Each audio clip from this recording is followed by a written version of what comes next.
How to use back tap on iPhone.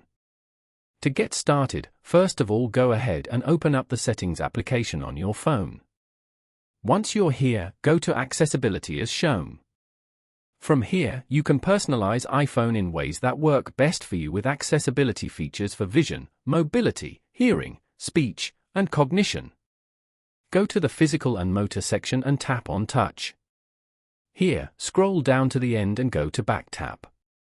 Using Back Tap, you can double or triple tap on the back of your phone to perform actions quickly.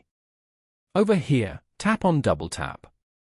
From the Systems section, select Camera.